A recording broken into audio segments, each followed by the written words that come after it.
My entire livelihood collapsed and I found myself homeless on the streets. Out of desperation, I begged my children for a roof over my head. My wealthy eldest son violently slammed the door right in my face. My middle child, a successful doctor, entertained me for barely a minute before shooing me away with a crisp $20 bill. It was only my youngest son, a simple construction worker living paycheck to paycheck, who took me in. He and his wife were even willing to pawn their wedding rings just to put food on our table. But the very next day, an unexpected turn of events shook everyone to their core, bringing bitter regret to my two ungrateful children. Before I begin, please don't forget to hit the like and subscribe buttons. Follow my story until the end and leave a comment telling me what state or country you're watching from, so I know how far my story has reached. The rain was falling in cold, steady drops as I sat in the dark alleyway of a closed storefront. The chill of the autumn night pierced through my worn-out winter coat. On my lap was a black garbage bag containing a few items of clothing and a thin blanket. Beside me sat a small suitcase with a broken wheel. My entire life had been reduced to what could fit in those two containers. Across the street, a massive billboard glowed brightly against the night sky. It featured the face of a man in a tailored suit smiling with absolute confidence. The text read Richard Hayes. Hayes Real Estate and Fine Dining, a name you can trust. Passers-by probably looked at that billboard and saw only a highly successful entrepreneur. What I saw was the little boy I used to bathe in our cramped bathroom, the little boy I used to hold against my chest when he had a fever, my eldest son, Richard Hayes. A few cars stopped at the traffic light. Passengers glanced at me and hurriedly looked away. In their eyes, I was just an old beggar hoping for spare change. They had no idea that I was a mother of three: Richard, Melissa, and Ryan. They didn't know that I used to have a house of my own, small and modest, but full of love. I stared at my wrinkled hands. These hands used to be strong. They were more than capable of carrying my babies, hauling heavy bags of groceries, and stirring large pots of stew on the stove. I still remember the day my husband and I first held the keys to that house. The paint on the walls was fresh, and the hardwood floors were bare, but we laughed like children. Martha, starting today, we finally have a home of our own, my husband Arthur said as we stood on the front porch. We planted a small oak sapling in the front yard. Back then, Richard was in elementary school, Melissa was in kindergarten, and Ryan was still a toddler. I carried on my hip. Every morning, our house was loud and full of life. Richard would run around looking for his baseball socks. Melissa would cry because her hair wasn't braided right, and Ryan would storm the kitchen demanding pancakes. I would shout over the chaos, telling them breakfast was ready. Meanwhile, Arthur would be out front, opening up the small local hardware store we owned. It was exhausting, but my heart was full. We weren't rich, but we had hope. Arthur ran the hardware store, and I baked pies and casseroles to sell to the neighbors. At night, we would count our dollar bills and coins at the kitchen table. Arthur would always say Richard is going to be a big man someday. Melissa will be a doctor. And Ryan. What matters is that Ryan becomes a good man. Back then, I thought we had all the time in the world to make those dreams come true. When Richard got accepted into a prestigious university in the city, we sold the plot of land we had inherited upstate to pay his tuition. That was Richard's capital. Arthur said he needed a better head start in life than we had. Richard promised he would succeed and lift the family up. Years later, Melissa wanted to go to medical school to become a specialist. Just this once, Mom, Dad, she pleaded, once I become a specialist, everything will be easier. So we tightened our belts again. Arthur took on weekend shifts doing carpentry, and I doubled my baking orders. Only Ryan never asked for anything. After high school, he chose to enter the workforce immediately. Sometimes he helped out at the store, sometimes he worked as a day laborer in construction, and sometimes he helped neighbors fix their leaky roofs. I secretly harbored a sense of guilt, feeling as though all our money and prayers had been poured into Richard and Melissa while Ryan stood in the background, smiling and accepting whatever was left. Everything changed when my husband got sick. It started with a persistent cough. Then came the rapid fatigue until he could no longer get out of bed. The doctors at the hospital said his lungs and heart were failing. Our savings were drained one by one. The medical bills piled up into a mountain of debt. Melissa was already a doctor by then, but she simply said, "This isn't my specialty, Mom, but I'll help you file the paperwork." We still had to figure out how to pay. On Arthur's final night, he gripped my hand tightly. "Take care of the kids," he whispered, "especially Ryan. He is the kindest, but he is also the most easily broken." Shortly after, he took his last breath. Since he passed away, the house felt overwhelmingly empty. Business at the hardware store dried up. The debts began to rear their ugly heads. Richard rarely came home, always busy with business pitches and board meetings. Melissa was drowning in her hospital shifts. They still visited occasionally, bringing a fruit basket or a little cash, but they would leave just as quickly. "Sorry, Mom. We just can't visit often right now," was their constant excuse. Only Ryan came by regularly. He fixed whatever was broken, made sure I was eating, and drove me to the clinic when my blood pressure spiked. A cold gust of wind blew, rustling the plastic bag on my lap. Inside a smaller pouch at the bottom of my bag were several letters from the bank warnings. And the final letter, an eviction notice. The sheriff's deputies had arrived that morning. They handed me documents and gave me a brief window to pack my life into a few bags. They took the keys to the house. The front yard where we had planted the oak tree, now tall and sturdy, belonged to someone else. I held my breath as I stepped off the porch for the last time. I had no choice. The accumulated medical debts and compounding interest had slowly swallowed me whole. All I could bring were essential clothes, a few old photograph albums, and some basic dishes. I was dropped off at Ryan's rented apartment. It was cramped. The walls were damp and the paint was peeling. But Ryan's face looked sadder than mine. He forced me to eat some toast and canned soup. "I'm so sorry, Mom," he said, staring at the linoleum floor.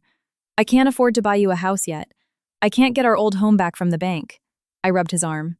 "You are more than enough, Ryan," I replied. But we both knew it was just a comforting lie. Now here I was on the sidewalk staring at the billboard of Richard flashing a $1 million smile. My stomach grumbled. In my coat pocket, my old cell phone felt heavy. Tomorrow I had to decide whose door I would knock on. A few days before I ended up on that cold sidewalk, my life had slowly crumbled. The letters from the bank had arrived relentlessly. At first I just stacked them on the table with the grocery flyers and utility bills.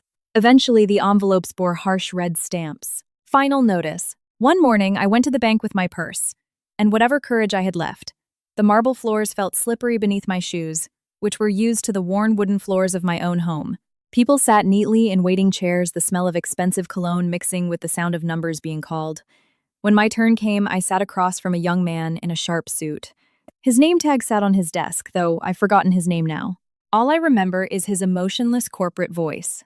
"Mrs. Martha Hayes, we've sent several notices. Your mortgage is severely delinquent. The interest has compounded significantly. Can't I negotiate a payment plan, son?" My voice trembled. "That's our only home. My husband passed away. My income is very small." He clicked his mouse a few times and sighed. "The outstanding balance is too high, ma'am. The property must go into foreclosure and be auctioned. The proceeds will go toward the debt. If there is a surplus, we will contact you," he said, as if delivering good news.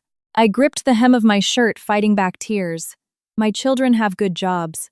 My eldest has a business. My daughter is a doctor. Can't you just give me a little more time? Let me talk to them first. "You can talk to them, ma'am. But the foreclosure process will continue. It's the bank's final decision." When I left the bank, my knees felt weak.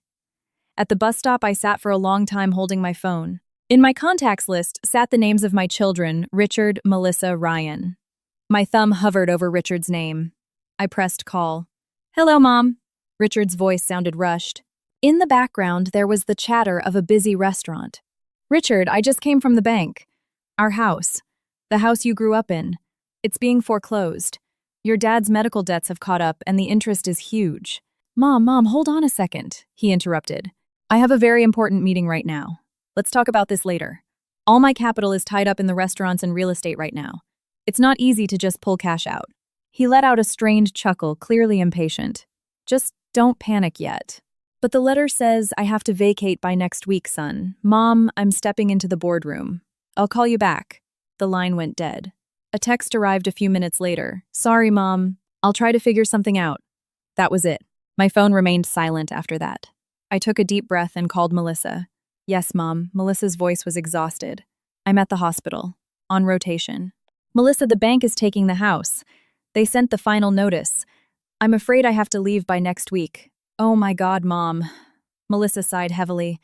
"I have so many payments right now. The mortgage, the BMW, the clinic equipment loans, Victoria's private school tuition. You can ask the government for help, you know. There are plenty of Medicare programs and state-run nursing homes now." "I don't want to go to a nursing home," I said weakly. "I just need a little help." "Mom, please don't be like this," Melissa snapped. "Excuse me for saying this, but I worked hard to get where I am by myself. Just let them sell the house, pay the debt, use whatever is left to survive. You can't keep dragging us down financially.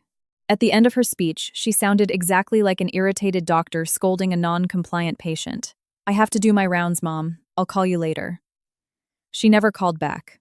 Eviction day arrived much faster than I anticipated. 2 sheriff's deputies arrived with a representative from the bank and a moving crew. In the front yard, the oak tree we had planted stood tall, its autumn leaves vibrant. I stood beneath it for a moment before going inside. "Ma'am, please pack the personal belongings you need to take," one of the deputies said. His tone was polite but firm. "We can only give you a couple of hours." I wasn't alone. Ryan had arrived at dawn with his wife Sarah. Their faces were pale with anxiety. "Mom, the important thing is your clothes, your documents, and your photos," Ryan said. We moved quickly. Sarah wrapped my plates and glasses in old newspaper. Ryan carried my thin mattress and a few plastic storage bins to his rusty pickup truck. The large, heavy oak dresser, a family heirloom from my late husband, stood in the corner of the bedroom. It was incredibly heavy and hard to maneuver. Exhausted and out of time, we decided to leave it behind. "What about this, Ryan?" Sarah asked, pointing at the dresser. "Leave it. It's too heavy. Let the bank deal with it," Ryan said, wiping sweat from his forehead. I stared at the dresser for a moment. On top of it sat our faded wedding photo. I grabbed the frame and put it in my bag. We left the dresser leaning against the wall. In the living room, the bank rep was taping papers to the door. Notice of foreclosure. I held back my tears as I handed over the keys. "I'm sorry, ma'am." "Just doing my job," the rep murmured. I just nodded. Outside, the neighbors were standing on their porches, peeking through their curtains. Some offered sympathetic nods. Others just whispered. Ryan loaded my suitcase into the bed of his truck. His apartment was much smaller than my house, but I had nowhere else to go. During the drive, I clutched my bag tightly to my chest. The crisp autumn air hit my face, but inside I was freezing. The home we built with sweat and prayers was gone in a single day. My husband was gone, and my 2 most successful children only had time for quick, dismissive words over the phone. That night in Ryan's cramped apartment, I lay on my thin mattress in the living room. Nearby, Sarah and their young son Danny were sleeping on the pull-out couch. Ryan was sitting on the floor in the dim light of the kitchen, staring at a stack of past-due utility bills. "Mom," he whispered, noticing my eyes were open. "It's gonna get really tight in here if you stay long-term. I'm so happy to have you, but—" His voice broke. "I'm scared I can't give you the life you deserve." I stared at the peeling paint on the ceiling. "You've done more than enough, Ryan." He shook his head. "Richard and Melissa have the means. Maybe try staying with them just temporarily. Just so you can sleep in a real bed and I can pick up some extra shifts. I'll save up, and when things get better, I'll find us a decent place." His words felt like a knife to my chest. My poorest child was the one sacrificing his pride, urging me to go to his wealthy siblings just so I could be comfortable. I didn't answer him that night. But the next morning, when the sun peeked through the blinds, I knew what I had to do. I would knock on the doors of the children I had devoted my life to. I would beg not for their money, but for a tiny corner where I could lay my old mattress and rest my tired bones. The next morning, I woke up before dawn. I put on my most presentable clothes. My small bag of essentials and medications sat by my feet. In the cramped kitchen, Sarah was making instant coffee. "Are you really going to Richard and Melissa's mom?" she asked softly. I nodded. "I'm going to try. I don't want to be a burden on you two anymore." Ryan walked out of the tiny bathroom. "I'll drive you, Mom. I don't have a shift at the site today anyway." Soon we were in his rusty pickup truck driving out of the rundown neighborhood and heading toward the affluent suburbs. I clutched the hem of my coat as we passed several Hayes real estate signs. Richard's gated community had a security booth, high wrought iron fences, and perfectly manicured lawns. Ryan's beat-up truck stuck out like a sore thumb. After a quick phone call from the guard, the gates slowly opened. Richard's house was massive, a modern white colonial with 2 pristine luxury SUVs in the driveway. Ryan put the truck in park. "I'll wait right here, Mom," he said. I walked up the stone pathway to the heavy oak door. At my first knock, it swung open. Claire, Richard's wife, stood there in a designer cashmere sweater. "Oh, Martha," she said, visibly shocked. "Good morning. Is Richard here?" I asked. From inside, I heard Richard's voice. "Who is it, honey?" He appeared in the foyer, his hair perfectly gelled. When he saw me, he froze for a second before forcing a tight smile. "Mom, why didn't you call ahead?" He glanced nervously toward the street. "I don't have a house anymore, son," I said weakly.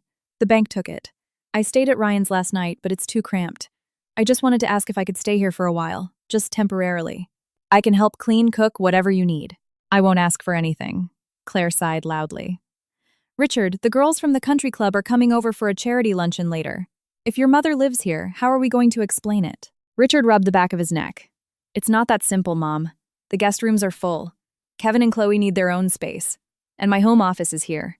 If you move in, what will people think? A successful CEO having his displaced mother crash in his house, it'll ruin my reputation. Just a thin mattress son. Just in a corner somewhere, I pleaded.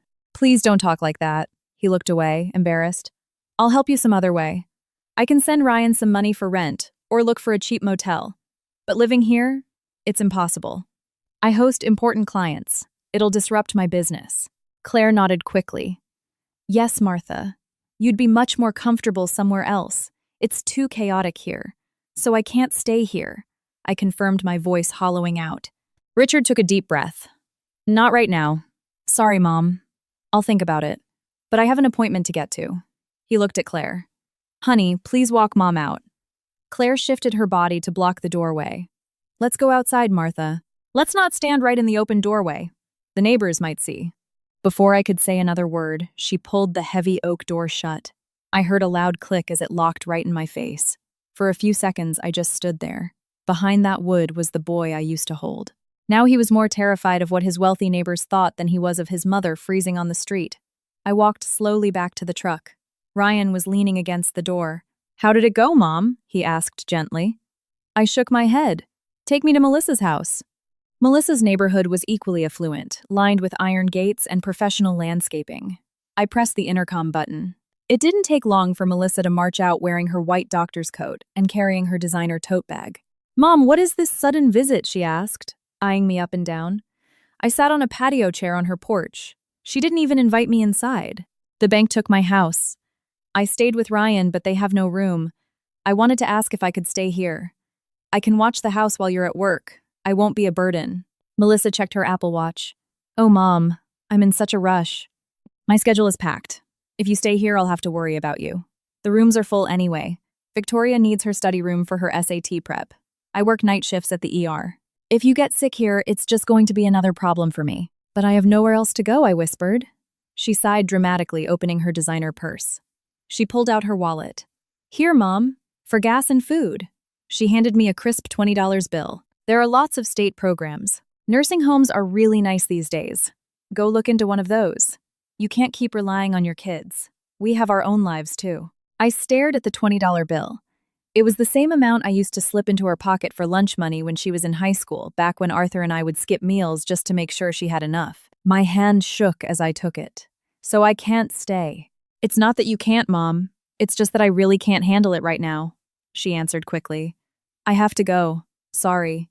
She turned toward the door. Victoria, do not open the door for anyone you don't know, she yelled inside. My chest physically ached. I had finally been categorized as a stranger at my own daughter's house. Melissa walked me to the front gate, shut it with a firm clank, and drove off in her BMW. She left me standing on the sidewalk holding a $20 bill. I walked back to Ryan's truck. He looked at me, his eyes full of sorrow. Let's go home, Ryan, I said, fighting to keep my voice steady. To the apartment, he asked. I nodded. Yes. Looks like that's our only home now. As we drove back, the harsh autumn wind battered my face. 2 massive doors had been slammed shut on me today. At the end of this journey, a flimsy, peeling wooden door in a rundown part of town was waiting. But behind that door was the only place that still called me mother without any conditions. From the day I was rejected at my older children's doors, the days in Ryan's apartment felt heavier. The ache in my joints I could tolerate. The crushing weight in my chest was unbearable. The apartment was tiny, my mattress pushed against the living room wall, a plastic storage bin in the corner, and a rattling space heater keeping us from freezing. At night, we were packed tight. Every morning, Ryan left to look for construction work. Some days he found a day labor job. Other days he didn't. When he did, he came home at dusk covered in drywall dust. When he didn't, he came home by noon, his face defeated. One afternoon while I was folding laundry, Sarah was counting coins on the kitchen counter. This is enough for a loaf of bread and some eggs for 2 days, she whispered to Ryan, who had just walked in. But the electric bill is 2 months past due, honey. Ryan rubbed his temples. I asked the foreman. The big commercial project wraps up next week. After that, I don't know. I pretended to be focused on the laundry, but my heart was breaking. I had lost my home, and now my youngest son was drowning because of me. In the corner, the small box TV was on, The local midday news was playing. Renowned restaurateur Richard Hayes opens a new flagship steakhouse downtown, the upbeat anchor announced. On the screen, Richard appeared wearing a sharp navy suit, smiling broadly as he cut a red ribbon. Beside him, Claire wore an elegant designer dress. Kevin and Chloe were posing perfectly. The graphic below read, "Successful entrepreneur inspires the city." Sarah glanced at me and quickly changed the channel. "I'm so sick of the news only caring about rich people," she muttered. I suppressed a bitter smile. The son cutting ribbons for a new restaurant was the same son who locked his front door on me yesterday. The channel changed to a daytime health talk show. Suddenly, Melissa's face filled the screen. She was in her pristine white lab coat talking about preventative care. "I believe society needs to be more compassionate and proactive about regular health checkups," she said. The caption read, "Dr. Melissa Hayes Carter, MD, Medical Excellence Award winner." My chest throbbed again. The daughter who told me to go to a state-run nursing home was on television preaching about compassion. Sarah turned the TV off completely. The room fell into a heavy silence, broken only by the rattle of the space heater. That night, lying awake, Melissa's words echoed in my mind. "You can't keep relying on your kids. We have our own lives too." Maybe it was true, I thought. But didn't Arthur and I have our own lives once too? And didn't we sacrifice it all for them? A few days later, the crisis arrived in the form of a final shut-off notice from the electric company.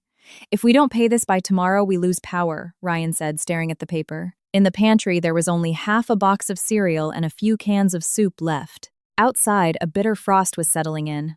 "I'll just fast," I said, trying to lighten the mood. "I'm old. I don't need to eat much." "No," Mom Sarah replied quickly.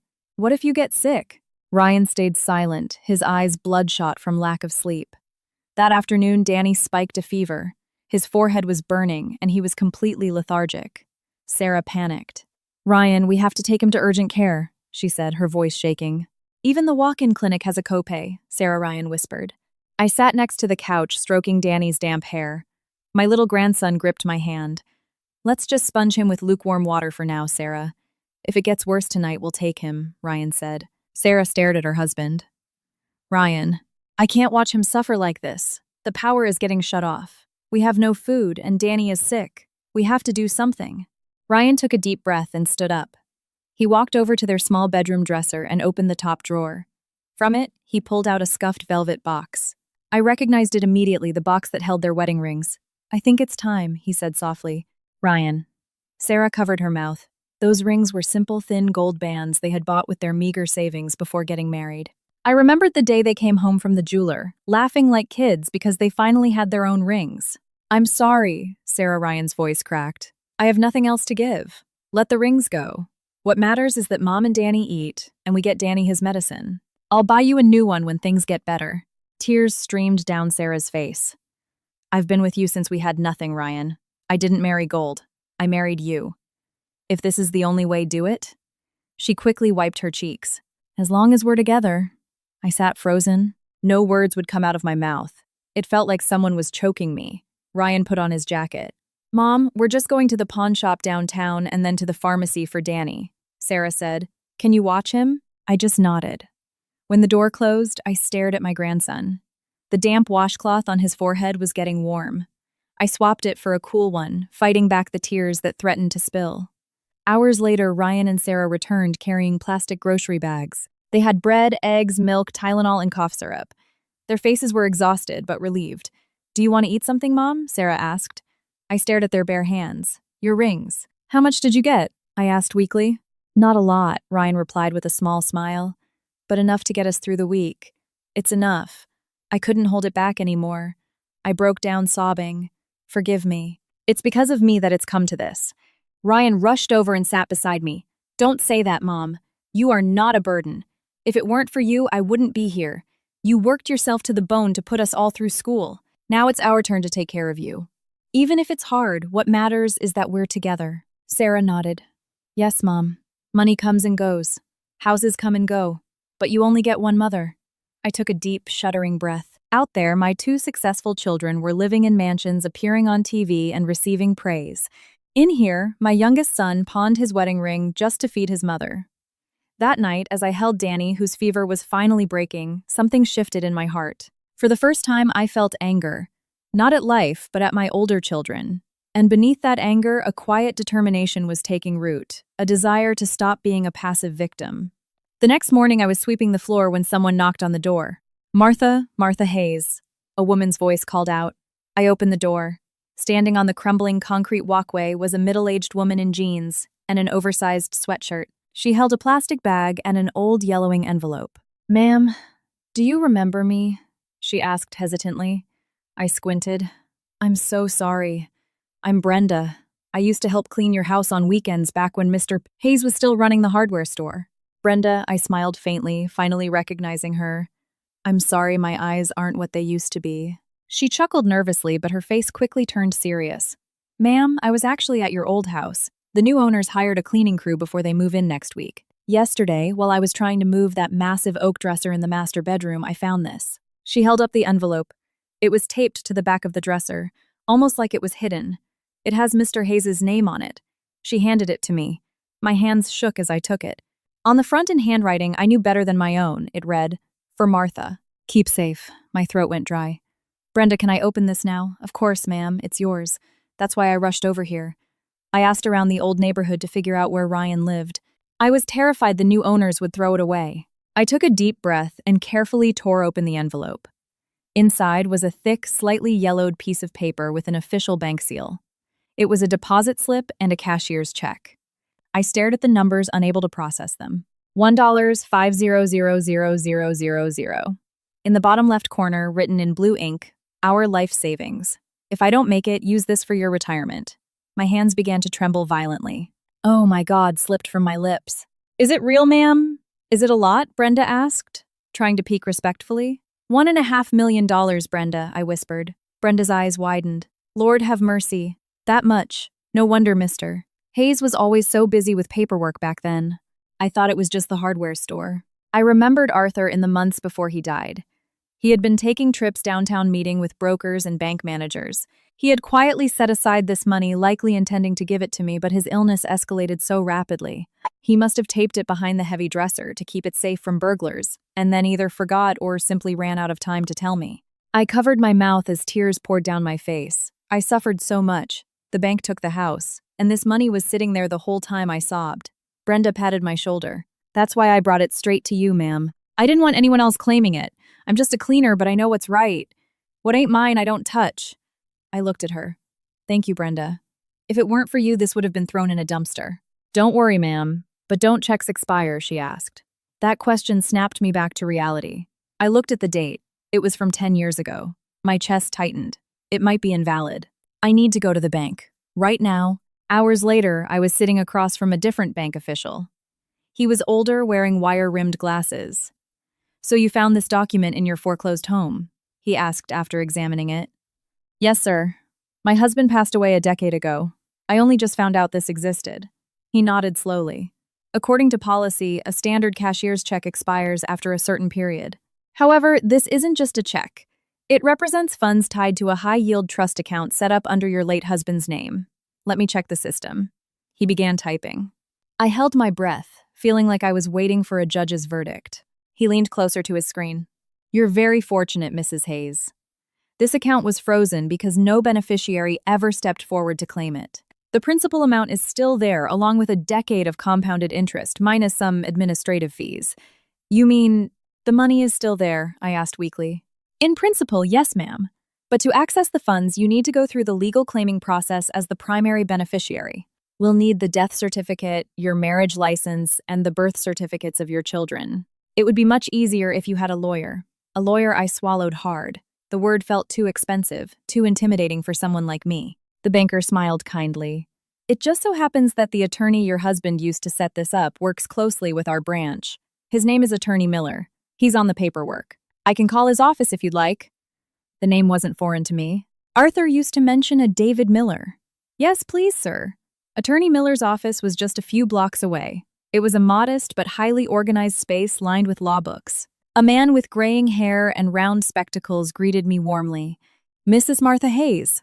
Am I right? He asked, shaking my hand. I'm David Miller. I was a good friend of Arthur's. Yes, attorney. My husband used to mention you. We sat down and I told him everything. The foreclosure moving into Ryan's cramped apartment, my older children's rejections, and the envelope that arrived that morning. Attorney Miller listened intently, nodding and sighing. Arthur told me he wanted to set up a nest egg for you, he said softly. He told me, David, if I go help Martha handle this money. She's too kind-hearted. People might take advantage of her. But then he got sick. And I lost contact with you both. I assumed he had given you the documents. I looked down. No, sir. He probably meant to, but he faded so fast. Attorney Miller took a deep breath. Fate works in strange ways. But what matters is the future. This money is your right, but my children, attorney, I'm hesitant. If Richard and Melissa find out, they have their own lives now. Ryan is the only one taking care of me. Because of that, I need to be careful. That kind of money changes people. I strongly suggest you don't tell anyone yet, except the person you trust the most, Miller advised. I instantly remembered Ryan holding the box with his wedding rings. My youngest Ryan. He's a good boy. He took me in when the others slammed their doors. He pawned his wedding ring just so we could eat. Attorney Miller looked at me with deep respect. Then you know who truly loves you, not your wallet. I nodded slowly. Here is what we do, Mrs. Hayes Miller said. I will handle all the probate and claim documents. It will take some time, but I will do everything in my power to expedite it. As for my legal fees, don't worry. Consider it me fulfilling an old promise to my friend Arthur. We will discuss fees only after the funds are secured in your name. I don't have a dime right now, attorney, I said quickly. I know. Don't worry. And believe me, I won't take much. I have enough, he smiled. When I walked out of his office, my footsteps felt different. Ryan's apartment was still cramped. The utility bills were still unpaid. But for the first time since losing my home, I didn't feel completely powerless. My whole life, I thought fate was just something that happened to me, and my job was to endure it. But now, I had something to protect. Not just the money, but my dignity. I resolved that I would never again let anyone, even my own flesh and blood, use my kindness as a doormat. A few days after my meeting with Attorney Miller, life in the apartment remained the same. I swept the floors, cooked whatever cheap meals we could afford, and comforted Danny. The only difference was that inside my old purse sat paperwork for a trust worth over $1.5 million.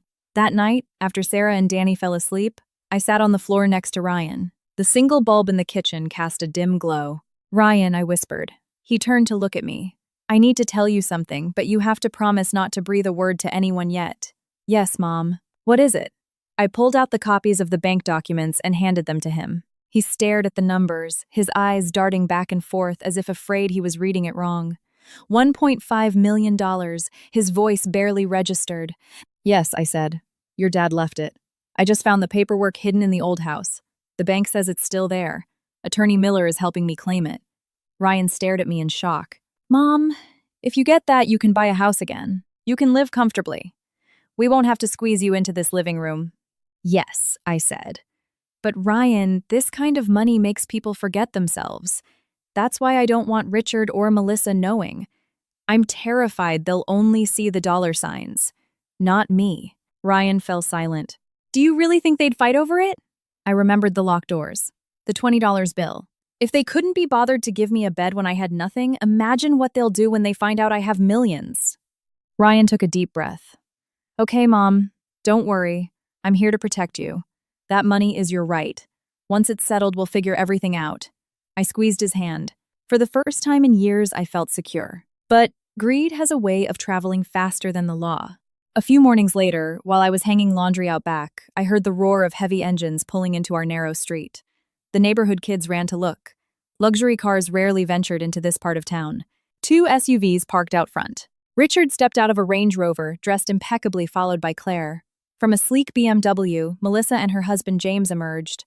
They looked around at the rundown buildings with absolute disgust. Sarah stepped out of the kitchen.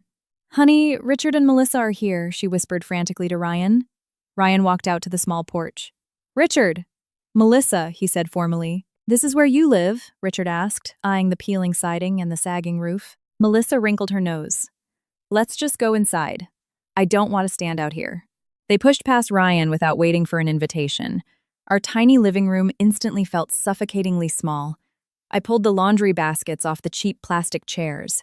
What brings all of you here? I asked, trying to keep my voice steady. Richard didn't mince words. Mom, we heard you're processing a massive trust from Dad. Over $1 million. My heart pounded. Where did you hear that?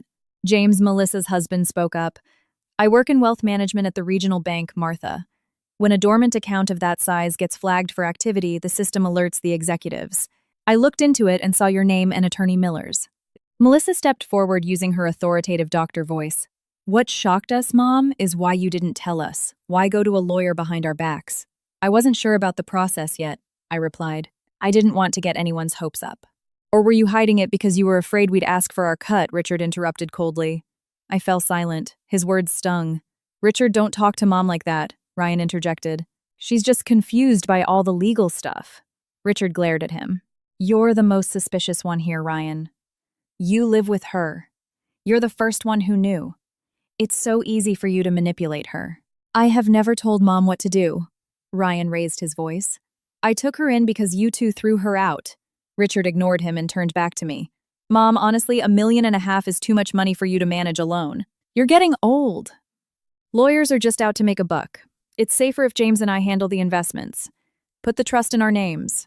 We'll give you a generous monthly allowance. An allowance, I asked softly. This is the money your father left for me. James shrugged. It's for your own good, Martha, especially at your age. Elderly people forget things. You might sign the wrong paper and lose it all. Melissa nodded quickly. Medically speaking, cognitive decline is a real risk. We should get you a psychiatric evaluation. If you're declared legally incompetent, we as your eldest children have the legal right to take power of attorney and manage your assets. My blood boiled. So you're saying I'm losing my mind? Not exactly. Mom Melissa offered a fake, placating smile. It's just for your protection. Ryan stepped between us. Protection for Mom or protection for your own bank accounts? When Mom needed a place to sleep, you told her to go to a nursing home. Now that you hear she has $1 million, you roll up in your luxury SUVs, ready to declare her insane. Richard's jaw clenched. Watch your mouth, Ryan. Our lives are expensive. We have mortgages, private schools. If that money falls into the hands of someone who doesn't know how to build wealth, we all lose. Someone who doesn't know how to build wealth clearly meant me and Ryan. I looked at them one by one. When you needed money for college for your medical exams, I sold everything. I never asked for a return on my investment. Now that I have a single stroke of luck, why are you rushing in to take control? Melissa sighed. Because we're your children too, Mom. We don't want Ryan brainwashing you. Don't accuse me of that, Ryan yelled. If I hadn't taken Mom in, where would she be right now? On the streets. The room grew tense. Danny clung to Sarah's leg, his eyes wide with fear. Finally, Richard spoke, his voice low and threatening. Let's make this simple. If you're going to be stubborn about this, Mom, we'll have to take legal action. We can call Adult Protective Services. We'll report that Ryan is exploiting an elderly woman and coercing you into giving him the money. Ryan's eyes widened. Richard, you can't be serious. Let the courts decide, Richard replied coldly. The threat hung heavy in the stale air of the apartment. For a moment, I felt dizzy. Go home, I said, my voice barely a whisper but laced with steel. I am tired. I need to think clearly. Melissa opened her mouth to argue, but Richard put a hand on her arm. Fine. But don't blame us if this ends up in a courtroom. They walked out, leaving the scent of expensive perfume lingering in our cramped living room. The rumble of their engines faded down the street. Then absolute silence. I slid down the wall and sat on the floor, my hands trembling. Mom. Ryan's voice broke. If they really call the state or the cops, what chance do I have? They have money. They have lawyers. I looked at my youngest son. He looked exhausted, but his eyes were honest. My whole life I had stayed silent to keep the peace. But inside my chest, a fierce mix of anger and courage erupted. I told myself, enough is enough. If I back down now, I won't just destroy myself. I'll destroy the only son who gave me a home. That night, I couldn't sleep. The space heater hummed, but my mind was loud. Call Adult Protective Services. Declare her legally incompetent. Power of attorney. They spoke about me not as a mother, but as a walking ATM that had suddenly malfunctioned. Ryan slept on the floor, but I saw his eyes open periodically. Sarah held Danny tight. Ryan, I whispered. He turned. You're still awake, Mom. Are you scared? I asked. Yes, Mom, he admitted honestly. I'm scared they'll ruin my name. I'm scared I'll go to jail for something I didn't do. I was quiet for a moment. I'm scared too. But I'm more terrified of what will happen if we do nothing. I'm tired of them treating me like I'm stupid just because I'm old. So, what's the plan, Mom? He asked. I took a deep breath. I was standing at a crossroads. For decades, I had learned to just accept my fate. My husband's death, the foreclosure, the locked doors. But now I realized that staying silent wasn't keeping the peace. It was just surrendering to abuse. "Tomorrow I'm going back to Attorney Miller's office," I said firmly. "But you stay here. I need to do this alone. I need to make sure everything is bulletproof before Richard and Melissa try anything else." "Are you sure you can go alone, Mom?" Ryan asked worriedly. I nodded. "I dealt with the banks alone when your dad was dying. I can do this." The next morning, I left before the sun was fully up. Sarah made me a thermos of coffee and wrapped a piece of toast in a napkin. "In case you get hungry waiting for the bus, Mom." At the bus stop, I felt a mix of anxiety and a strange, profound sense of liberation. This was the first time in my life I was making a massive decision solely for myself. Attorney Miller's office felt like a sanctuary when I walked in. "Martha," he greeted me, "I'm pushing the paperwork through, but you look stressed today." What happened? I recounted the ambush by Richard and Melissa, their accusations and their threat to report Ryan to the state for elder abuse. As I repeated their words, the sting was still fresh. Attorney Miller sighed heavily and took off his glasses. "I expected this. Money of this magnitude brings out the absolute worst in families, especially estranged ones." "I'm so conflicted, Attorney," I said. "I love all my children. But Ryan is the only one looking out for me. When I needed a bed, the other two threw me out. Now that I have money, they want to lock me in a nursing home and take control. They want to say I'm losing my mind." Miller looked at me. "Do you think you're losing your mind?" I smiled bitterly. "If a mother fighting for her own right to survive makes her crazy, then I guess I am." He smiled back. "Your recall is sharp, your reasoning is sound, and you are fully articulate. You are far from incompetent. But to stop them in their tracks, we play their game. I will set up an appointment for you with an independent, board-certified psychiatrist this afternoon. They will evaluate you and write a formal declaration of your mental competency. Once that is on file, Richard and Melissa's threats of conservatorship are completely toothless." "We can do that?" I asked. "Absolutely," he said. "And there's one more thing we need to do. Estate planning. This money is yours, but eventually when you pass, it will go to your heirs. We need to draft an ironclad will and trust right now so they can't fight over it later." I went quiet. This was the topic I had agonized over for nights. "Honestly, Attorney," I started softly, "if I died tomorrow and the money went to Richard and Melissa, they would completely disregard everything Ryan has sacrificed. They'll say, 'We're her kids too.' But when I had nothing, only Ryan and his family stood by me." Miller pulled out a legal pad and a pen. "Then let's draft a will exactly to your wishes." I stared at the mahogany desk. "Here is what I want. First, I want to buy a house. Not a mansion, just a solid, modest home, with a room for me and rooms for Ryan, Sarah, and Danny. So we never have to worry about eviction again." "Done," he wrote it down. "Second, I want to set up a business fund for Ryan. He's broken his back doing odd jobs his whole life. I want to buy a local diner or a hardware store, something stable so he never has to pawn his wedding ring again." Miller smiled warmly. "A great idea." "Third, I want to set up an educational trust for my grandchildren, especially Danny. If Chloe or Victoria need it for college, they can access it through a strict trustee. The money goes directly to the schools, not to their parents." "And for Richard and Melissa," Miller asked gently. I took a deep breath. "I will not leave them anything directly. Not right now. I gave them everything I had. I put Richard through business school. I helped Melissa become a doctor. The only thing I have left are my final years of peace. If they ever change and come to me out of love, I am still their mother. But I will not hand my life savings over to people who treated me like a burden." Miller nodded. "So the estate goes into a protective trust for your and Ryan's benefit with remainders to the grandkids' education and to charity. Richard and Melissa are explicitly excluded from the primary distribution." "Yes," I said. "I'm not being vengeful. I just refuse to be a victim anymore." He looked at me with a level of respect my own children hadn't shown me in decades. "It is a highly rational and fair decision. I'll draft the documents. Once the competency eval is in, we'll sign them. As for the police threats, let them call. I will handle them." When I stepped out of Attorney Miller's office, the autumn air felt brisk and clean. I smelled pretzels roasting at a street cart. I realized my posture was straighter. Whatever Richard and Melissa did next, whether they got angry or tried to humiliate me, I was no longer wandering aimlessly. I had made a choice to protect the one person who protected me. The day of the meeting at the lawyer's office arrived. From the moment I woke up, my stomach was in knots. Ryan, Sarah, and I took the bus downtown, leaving Danny with a trusted neighbor. Throughout the ride, I clutched my purse like it was my lifeline. The tension in Attorney Miller's waiting room was thick. Richard and James had parked their luxury cars out front. When we walked in, they were already sitting in the conference room. Richard wore a custom suit. Claire clutched a Birkin bag. Melissa was still in her scrubs, and James sat with a stony corporate expression. Mom Richard greeted me tightly. "Glad you made it." Attorney Miller stepped in. "Good, everyone is here. Let's begin." We sat around the large mahogany table. My heart pounded against my ribs. "Let me clarify the situation," Miller began.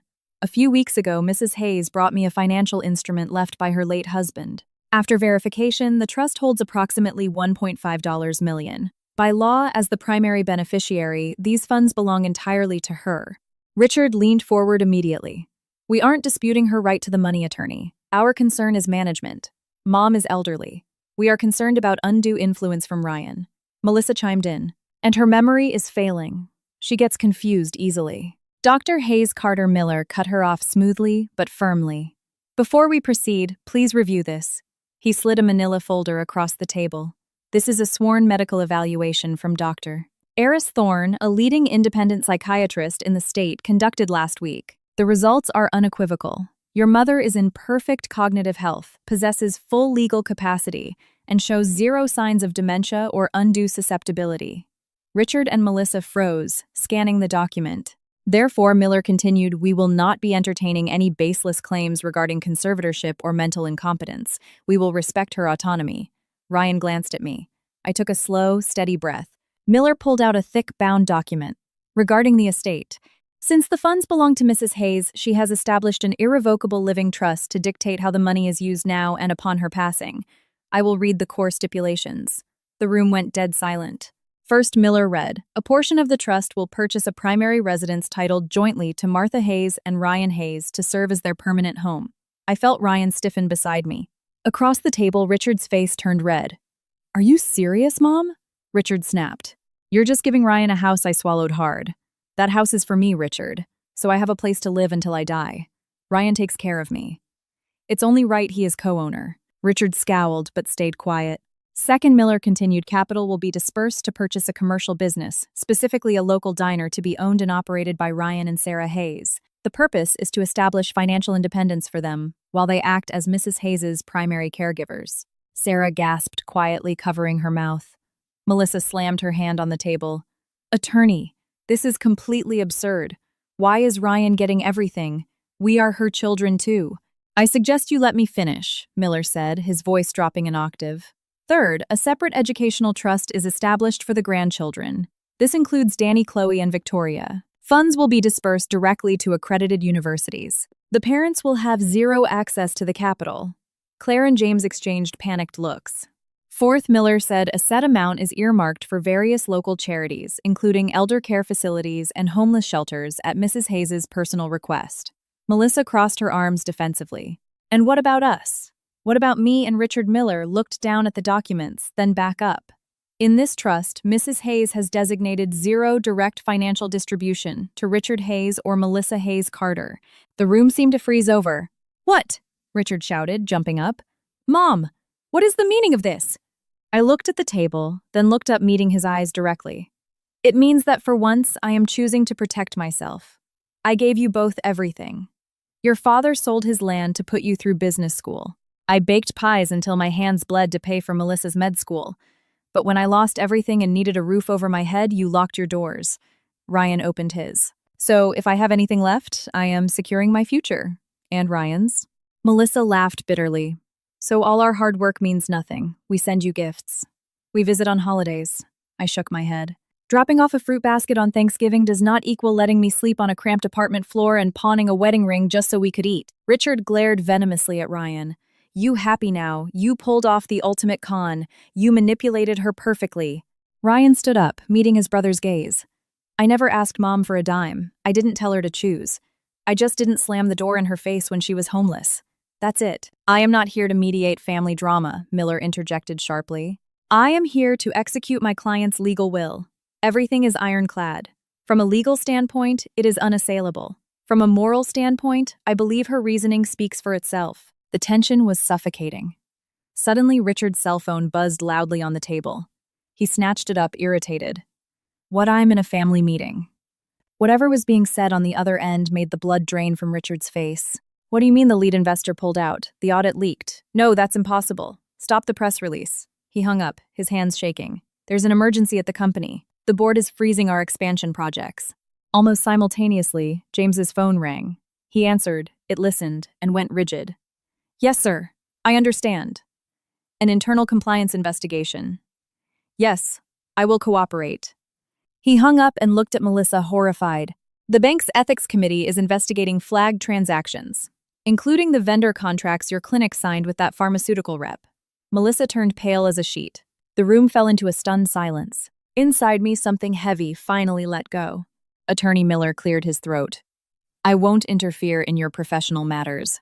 But let me be exceedingly clear. Mrs. Hayes's trust is untouchable. It will not be liquidated to cover any corporate bankruptcies or legal defense fees for anyone. Richard stared at me, a mix of fury and genuine terror in his eyes. So, you're just going to abandon us when we're going under? I shook my head slowly. The problems you are facing are not my doing. They are the consequences of your own choices. I can no longer sacrifice the final years of my life to plug the holes in yours. For the first time, I spoke those words without guilt. I felt a pang of sorrow, yes, but mostly I felt free. Whatever happened after today, I knew I would never again stand silently while being trampled on. Life has a way of balancing the scales. 1 year after that meeting in the lawyer's office, my life felt like a brand new chapter. Our new home was nestled in a quiet, working-class suburb. It wasn't a mansion, but the walls were sturdy, the roof didn't leak, and the heating worked perfectly. There were 3 bedrooms, a cozy living room, and a big kitchen. On the back patio, Sarah grew tomatoes and basil in terracotta pots. I slept in my own room on a thick, comfortable mattress. Every morning it took me a few seconds to realize I wasn't in that drafty apartment, or waiting for the sheriff to evict me. Down the street in the town square sat a charming storefront with a bright neon sign, Ryan's Hometown Diner. The menu was classic American comfort food, burgers, meatloaf pancakes, and my homemade pies. It had become a favorite spot for local contractors and families. Sometimes I'd sit in a booth near the back, peeling potatoes and chatting with the regulars. Danny, your dad's a real businessman now, I joked one morning as Danny ate his pancakes before school. Ryan laughed from behind the grill.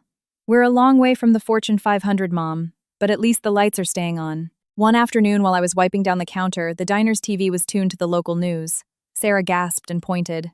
Mom, look. On the screen was a graphic prominent doctor indicted in healthcare fraud scandal. Below it was footage of Melissa wearing a gray tracksuit looking exhausted as she walked out of a courthouse surrounded by reporters. Dr. Melissa Hayes Carter has been officially stripped of her medical license following allegations of accepting kickbacks from pharmaceutical companies and inflating patient billing, the anchor reported. Melissa kept her head down. The hospital had fired her. James was under federal investigation for his role in hiding the money. Sarah grabbed the remote. I'm sorry, Mom. I'll change it. I took a deep breath. Leave it, Sarah. I had said before that life would collect its debts. I didn't have to do a thing. They were paying the price for their greed. A few weeks later, another piece of the past caught up to me. I was walking back from the grocery store with Ryan. Near a busy intersection, a group of homeless people was clustered near an overpass asking for change. Among them sat a man with unkempt hair wearing a stained, oversized coat with a black garbage bag sitting next to him. At first, I just glanced at him. But as we got closer, my heart stopped. It was Richard. He was sitting on a piece of cardboard holding a half-empty water bottle. The face that used to look down from billboards was weathered, unshaven, and defeated. I stopped dead in my tracks. Ryan noticed and followed my gaze. Is that? Richard Ryan whispered. The news of his downfall had made the local papers months ago. His commercial real estate empire had collapsed under a mountain of hidden debt and fraudulent investor reports. The restaurants closed. Claire divorced him and took Kevin and Chloe to another state. The bank foreclosed on the McMansion. He had fallen all the way to the pavement. I stood a few feet away. He hadn't noticed me yet. Richard, I called out softly. He looked up. His eyes widened.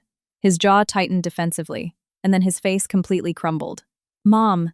His voice cracked, barely audible over the traffic. In a flash, I saw the little boy running in the yard with a baseball glove. Then I saw the man who locked his heavy oak door in my face. He tried to stand, but his legs were weak. Ryan stepped forward and caught him by the arm. Easy, Richard, Ryan said. Richard looked down, tears spilling onto the dirty concrete.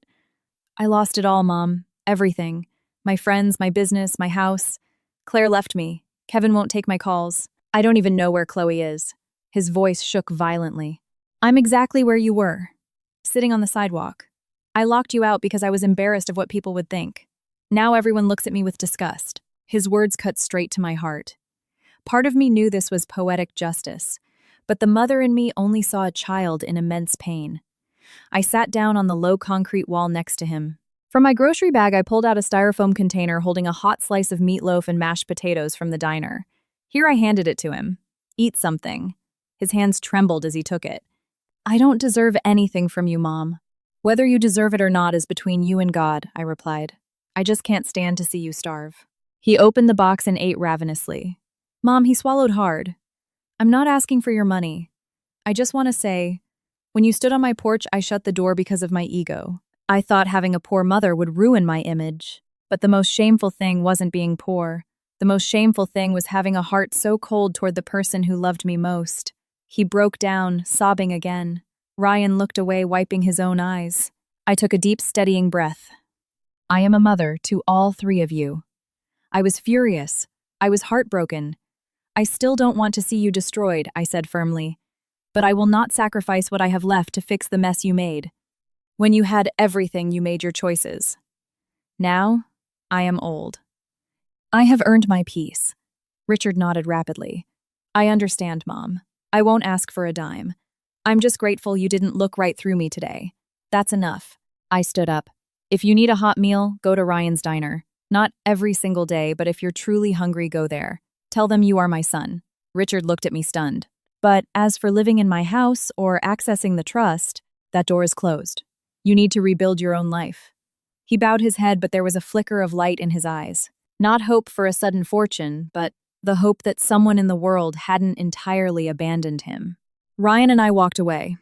Do you regret feeding him, Mom? Ryan asked quietly. I shook my head. If I repaid his cruelty with my own, how would I be any different than the man who locked me out? Life has already handed him his bill.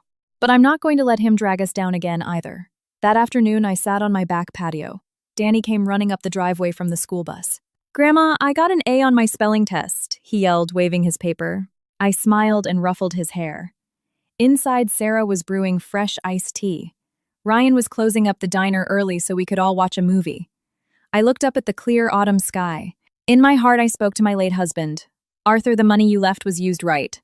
Not for prestige, but to build a home for the son who truly loved us, to educate the grandchildren, and to give a little mercy to those who need it. The pain of the past doesn't just vanish, but it no longer dictates my life.